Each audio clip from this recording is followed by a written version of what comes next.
In my physics class, my senior year of high school, when we were doing projectile motion, my teacher decided that it would be a great idea to have us build slingshots, right? And we had to do it with, I believe, materials $10 or under. Now, the first issue is that we had to pay for this ourselves. That was issue number one, which $10 or under, not too bad. But some kids can't afford that, so it's kind of a problem. Anyway, so we had that. We had no instruction on how to build this, right? So we had to build a slingshot just from scratch. Like, the goal of it was just to see how far we could launch a ball, which how construction applies to this, I don't know. But we were actually graded. This was for a grade, by the way. So we were going to be graded on A, whether our slingshot could stay together, B, whether it could launch a ball, and C, how far it could launch the ball, with the points for how far it could launch depending on the distance. Anyway, we had no instruction on how to do this, and when I got the materials and brought them in, we didn't have any tools.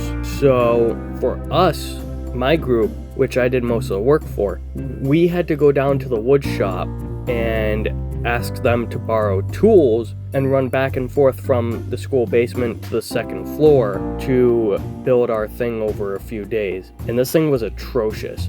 But for what it was worth, it wasn't too bad. It didn't look horrible. And the day came when we were going to launch our stuff, right? It didn't stay together. We pulled back on it once and it came apart. So the first time we launched it, it did not work.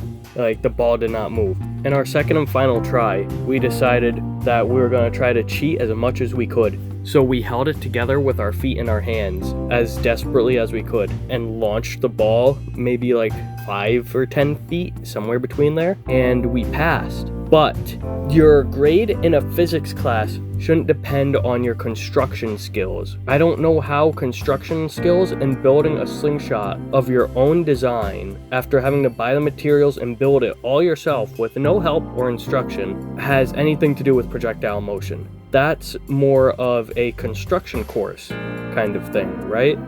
That's not just me. But anyway, that was probably the worst thing that happened in that class all year.